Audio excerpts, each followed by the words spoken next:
오늘 하나님이 은혜 주실 말씀은 신명기 23장 15절부터 25절까지의 말씀입니다. 제가 먼저 15절 말씀부터 보겠습니다. 종이 그의 주인을 피하여 내게로 도망하거든 너는 그의 주인에게 돌려주지 말고 그가 내 성읍 중에서 원하는 곳을 택하는 대로 너와 함께 내 가운데 거주하게 하고 그를 압제하지 말지니라. 이스라엘 여자 중에 창기가 있지 못할 것이요 이스라엘 남자 중에 남창이 있지 못할지니 창기가 번 돈과 개 같은 자의 소득은 어떤 소원하는 일로든지 내 하나님 여호와의 전에 가져오지 말라. 이 둘은 다 내 하나님 여호와께 가증한 것임이니라. 내가 형제에게 구워 주던지 이자를 받지 말지니 곧 돈의 이자, 식물의 이자, 이자를 낼 만한 모든 것의 이자를 받지 말 것이라. 타국인에게 내가 구워주면 이자를 받아도 되거니와 내 형제에게 구워주거든 이자를 받지 말라. 그리하면 내 하나님 여호와께서 내가 들어가서 차지할 땅에서 내 손으로 하는 범사에 복을 내리시리라. 내 하나님 여호와께 서원하거든 갚기를 더디하지 말라. 내 하나님 여호와께서 반드시 그것을 내게 요구하시리니 더디면 그것이 내게 죄가 될 것이라. 내가 서원하지 아니하였으면 무지하리라. 그러나 내 입으로 말한 것은 그대로 행하도록 유의하라. 무릇 자원한 예물은 내 하나님 여호와께 내가 서원하여 입으로 언약한 대로 행할지니라. 내 이웃의 포도원에 들어갈 때에는 마음대로 그 포도를 배불리 먹어도 되느니라. 그러나 그릇에 담지는 말 것이요. 같이 보겠습니다. 내 이웃의 곡식밭에 들어갈 때에는 내가 손으로 그 이삭을 따도 되느니라. 그러나 내 이웃의 곡식밭에 낫을 대지는 말지니라. 아멘. 제가 몇 년 전에 네팔 단기 선교를 다녀왔었습니다. 근데 그곳에서 아주 인상적인 것들이 몇 가지가 있었는데 그 중에 하나가 뭐냐면 전기가 잘 들어오지 않기 때문에 밤이 되면 약간 도심에서 좀만 벗어나도 아주 깜깜하다는 겁니다.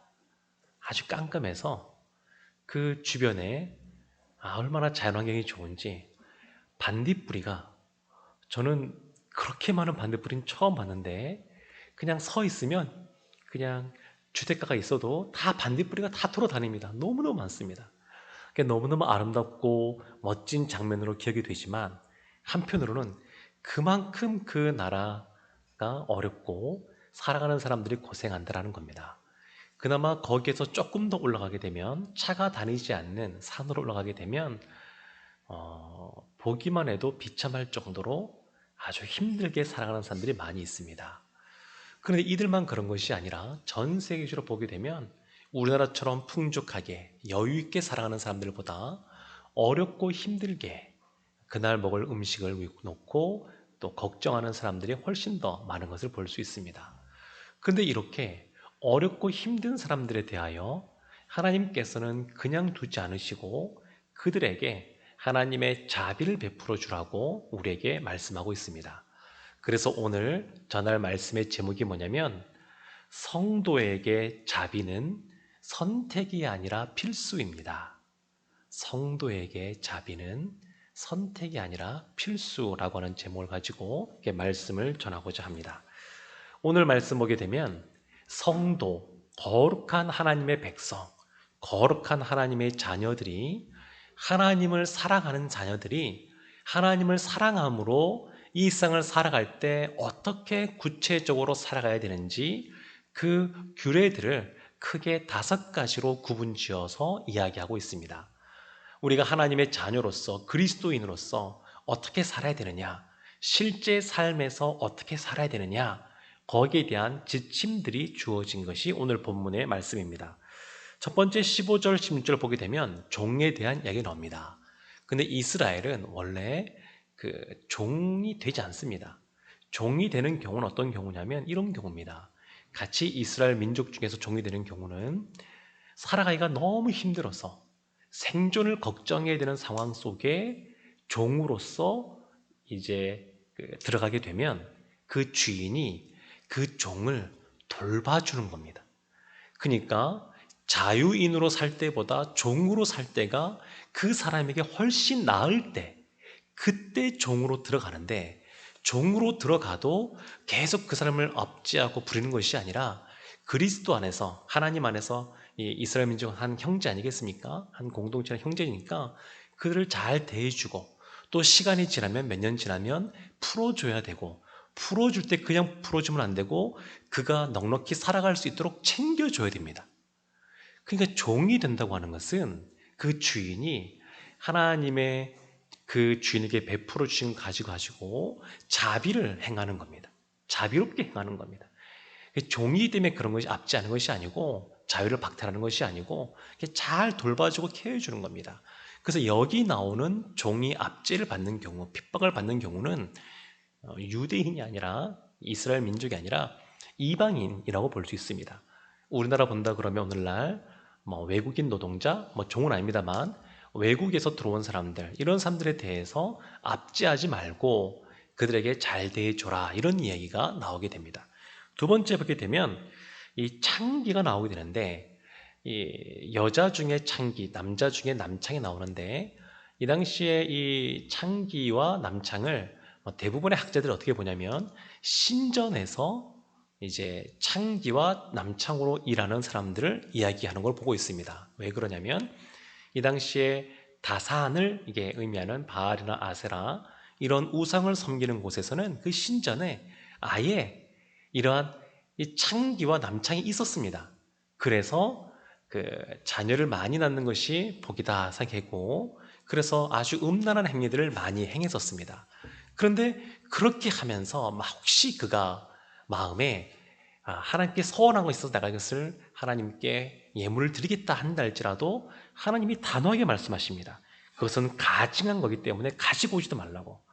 그래서 성도라고 하는 것은 확실히 이러한 음란한 사람들과는 구별된 사람이라는 것을 알 수 있습니다. 성도란 말 자체가 거룩한 하나님의 백성들 아니겠습니까? 그러니까 신자로서는 이런 음란한 것과 구별 지어져서 거룩한 삶을 살아야 되는 것에 대해서 이야기하고 있습니다. 또 세 번째 19절부터 보게 되면 이자와 관련된 내용입니다. 형제 중에 빌린 사람이 있으면 이자를 받지도 말고, 이방인, 타국인이 타국인의 돈을 빌려줬으면 이자를 받으라 하는데, 이것도 마찬가지입니다. 지금 이스라엘 민족 중에서 돈을 빌린다고 하는 것은 진짜로 궁핍하여서 먹고 살 문제에, 어떤 생존의 문제에 직면했을 때, 그때 이제 돈을 빌리게 됩니다. 근데 이렇게 빌릴 때에 너무너무 어렵고 힘드니까 그렇게 빌리는 것을 감안해서 이자를 받지 말라는 겁니다. 이자를 그 사람들 갚을 형편이 안 되니까 이자가 되고, 그러다 보면 이게 굉장히 감당할 수 없을 만큼 많아지게 되니까 그렇게 하지 말라는 겁니다. 타국인은 이 당시에 이스라엘로 온다 그러면 그 사람들은 보통 여행하는 사람들이거나 아니면 사업차 오는 사람들이기 때문에 이 사람들은 생존의 문제와 연결된 것이 아닙니다. 그러니까 그들에게는 이자를 받아도 된다, 이렇게 이야기하고 있습니다. 그러면서 아주 인상적인 말이 어느 거냐면 20절 하반절 이런 말씀이 있는데, 이렇게 행하면, 그리하면 내 하나님 여호와께서 내가 들어가서 차지할 땅에서 내 손으로 하는 범사에 복을 내리시리라. 하나님께서 하나님의 방법으로, 하나님의 시기에 하나님께서 복을 내려주시겠다, 이렇게 말씀합니다.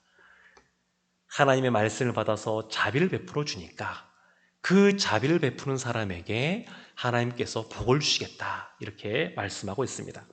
네 번째 보면 21절부터 23절까지의 말씀인데, 이 서원과 관련된 내용입니다. 이 서원을 했으면 기본적으로 그 서원에 대해서 더디하지 말고 속히 그것을 이행해라 라고 하는 것인데, 서원하지 않는 것이 죄가 아니다, 이런 말도 합니다. 그러니까 서원은 우리가 다 해야 되는 것이 아닙니다. 그러나 어떤 필요에 의해서 서원을 할 경우에는 그걸 지켜야 된다라고 하는데, 이것도 이러한 것은 이방신, 우상과 분명한 차이가 있는 겁니다. 사람들이 왜 우상을 섬기냐면 자신이 복받고 자신이 잘되고 자신의 필요를 위하여 섬기는 겁니다. 그래서 우상 앞에서 이러한 서원을 했을 경우에는 자신의 형편에 따라서 안 해도 됩니다. 그 자신이 그냥 본인의 기준이 되어서 안 할 수 있는데 하나님 앞에서는 그같이 하면 안 된다. 이렇게 이야기를 하고 있습니다. 마지막 다섯 번째는 24절과 25절 말씀이 나와 있는데 이제 나그네 되는 사람들이 이제 포도원이나 곡식밭에 가서 그냥 너무 배가 고프면 그곳에서 포도도 따먹을 수 있고 배부르게 곡식도 이렇게 비벼가지고 또 먹을 수 있고 할 수 있다. 다만 그것을 자루에 담거나 또 갖고 나오지는 마라. 이런 이야기입니다. 그러니까 하나님께서 은혜 주셔서 포도나무를 심고 포도의 소출을 얻는 사람, 곡식을 심고 곡식의 소출을 걷는 사람은 그렇게 자비라고 하는 것이 다른 사람을 깊이 사랑함으로 도와주는 것이 자비 아니겠습니까? 그런 마음으로 베풀라는 겁니다. 하나님이 우리에게 거저 주셨으니까 우리도 거저 준다라는 마음으로 베풀라는 겁니다. 다만 그러나 이것을 받는 사람들, 주인이 이런 것을 자비를 베풀어 줄 때 그 자비를 경험하는 사람들, 받는 사람들은 그것을 마땅히 여기는 것이 아니고 그것에 대해서 감사한 마음도 있어야 되고 더불어 자신의 이득을 취하려고 주인에게 손해를 끼치지는 말라라는 겁니다. 그러니까 자루에 담지 말라라고 하는 것이죠. 그래서 이삭 죽기 같은 경우도 여기에 해당이 되고요. 룻이 보아스의 밭에서 이삭을 주운 것도 이와 같은 것입니다. 그리고 예수님의 제자들이 걸어가면서 밀 이삭을 쭉 이렇게 훑어서 비벼서 후후 불어서 먹는 것도 다 이와 연관된 그런 규례들이라고 할 수 있습니다. 그런데 이러한 것과 관련하여서 우리가 눈여겨봐야 될 예수님이 하신 말씀이 있습니다. 그것이 뭐냐면 이런 겁니다. 한 율법 선생이 예수님께서 묻습니다. 예수님, 우리가 어떻게 하여야 영생을 얻겠습니까? 영생에 대한 질문을 했는데 누가복음 10장을 보게 되면 예수님이 선한 사마리아인 비유의 말씀을 하십니다. 한 사람이 여리고를 지나가고 있는데 그 이스라엘 보게 되면 여리고는 사해 바다 아주 지대가 너무 낮은 그런 바다에서 염의 바다라고도 하죠. 사람이 둥둥 뜬다고 하는 그 바로 위쪽에 있습니다. 그러니까 굉장히 지대가 낮습니다. 해저보다 낮습니다. 이 여리고 지역이. 그런데 예루살렘은 굉장히 위쪽에 있습니다. 뭐 해발 한 900m쯤 된다고 그러는데 굉장히 올라가야 됩니다. 왜 그러냐면 그 당시에는 이 외적의 침입을 방어하기 위해서 아주 평탄한 평야에 큰 도시가 있는 것이 아니고 이렇게 산악지대 때 이런 위에 이런 데 있어야 오히려 이 외부의 공격으로부터 보호받기 때문에 그 예루살렘이 위에 있고 이 여리고는 밑에 있는데 그 길이 굉장히 바위도 있고 험악합니다. 그래서 뭐 오늘로 한다 그러면 무슨 슬램가 뭐 그런 걸 볼 수 있겠죠. 그냥 지나가다 보면 강도들이 숨어 있다가 이제 사람들을 해코지하고 빼앗고 하는 일이 많이 있는 그러한 곳입니다. 근데 그곳을 지나가는 한 사람이 강도를 만나서 피 흘리고 쓰러져 있습니다. 첫 번째 지나간 사람이 제사장, 두 번째 레위인. 다 이유가 있겠죠. 이유가 있을 겁니다. 그 제사장이나 레위인들은 하나님의 전을 특별히 섬기는 사람들이기 때문에 피 흘리는 사람, 또 죽은 사람의 시체 이런 것을 만지면 부정한 사람이 되어서 한동안 본인들이 맡은 사명을 감당할 수 없기 때문에 그런 충분한 핑계거리들이 아마 있었을 겁니다. 그런데 아니면 우리보다는 더 힘이 좀 있고 또 공권력이 있는 또 실제로 도움이 될 수 있는 119라든지 이런 내가 전화해 주겠다 이러고 피할 수 있습니다. 피할 수 있는데 뭐 우리도 그런 모습이 있으니까 피할 수 있습니다. 그런데 이 유대인들이 굉장히 원수처럼 여기는 서로 쌍방간에 아주 앙숙지간인 이 사마리아인이 그것을 그냥 보고 지나간 것이 아니라 그 사람을 또 자신의 시간을 들여서 또 물질을 들여서 또 여러 가지 신경 써서 본인의 일정이 지체됨에도 불구하고 그 사람을 돌봐주었다는 겁니다. 그래서 예수님께서 누가 너에게 진정한 이웃이냐? 라고 물으면서 이와 같이 하라 라고 했습니다. 그래서 우리에게 여러 가지 질문이 생길 수 있습니다. 그러면 우리가 이런 이웃들에게 어느 정도까지 얼마만큼 우리의 자비 사역을 감당할 수 있을까? 이것은 한 개인에게도 해당되는 것이고 이 교회 공동체에게도 해당이 되는 것입니다. 우리 교회는 예전부터 호스피스 사역도 해왔고 기아 대책기구 이런 통해서 또 빵을 나누어 주고 이런 것도 많이 해왔는데 너무너무 귀한 겁니다. 그런데 이걸 어느 정도까지 할 거냐는 것이죠. 어느 정도까지. 어떤 마음으로 어느 정도까지 해야 되냐는 그러한 질문이 생길 수가 있습니다. 중요한 것은 뭐냐면 하나님을 사랑해야 이웃을 사랑할 수 있다는 겁니다. 항상 이 순서가 중요한데 봉사하고 다른 사람들을 돌봐주고 하는 사역도 너무너무 중요한데 그것보다 더 중요한 것은 뭐냐면 하나님을 사랑하는 겁니다. 지금 이 신명기 이 율법에 대한 내용들도 이 앞에 먼저 하나님 사랑에 대한 내용들이 먼저 다 기록이 되어 있습니다. 하나님을 먼저 사랑하는 겁니다. 근데 하나님을 사랑하면 자연스럽게 이웃들도 사랑할 수밖에 없습니다. 하나님이 거기에 관심이 있으시거든요. 주님의 마음이 거기 있거든요. 그러니까 하나님을 사랑하면 자연스럽게 이웃을 사랑할 수밖에 없고 이것은 같이 나타나는 겁니다. 이것이 떨어질 수가 없습니다. 하나님은 사랑하는데 옆에서 굶고 있고 또 고통 가운데 있는 이웃들에 대하여 또 우리 공동체 가운데 특별히 또 어려움을 겪는 그런 분들에 대하여 눈을 감고 마음도 안 간다? 이것은 뭔가 우리가 점검해야 될 부분이 있는 겁니다. 이웃은 잘 섬기는데 하나님 사랑하는 모습이 부족하다? 이것도 문제가 있습니다. 그럴 수가 없습니다. 하나님을 사랑해야 이웃을 사랑하는 모습으로 나가는 겁니다. 그래서 가장 우리가 기준으로 삼을 것은 뭐냐면 하나님께서 우리에게 이웃을 향한 그러한 긍휼히 여기는 마음, 또 약자에 대해서, 연약한 자에 대해서 배려하고자 하는 마음, 그러한 자비하는 마음에 그것을 우리에게 부어주시면 그것을 가지고 섬기되 하나님이 우리에게 주신 것 안에서 하면 됩니다. 그리고 늘 기억할 것은 뭐냐면 하나님과 나와의 관계, 하나님과 우리 공동체, 교회의 관계 이런 것들을 늘 기억하는 겁니다.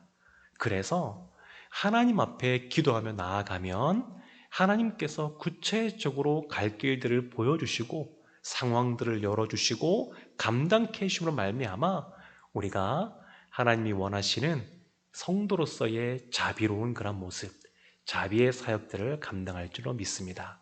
사랑하는 성도 여러분, 바라기는 오늘 이 세상을 살아갈 때도 하나님께서 어디에 관심이 있으신지 거기에 다시 한번 더 우리의 마음을 맞춰보고 우리 주변에 혹 연약한 사람들, 나의 도움이 필요한 사람들 그런 분이 있다 그러면 할 수 있는 범위 안에서 또 힘써 또 섬기고 배려하고 또 자비를 베푸는 그런 모습으로 살아가시기를 주님의 이름으로 축원합니다.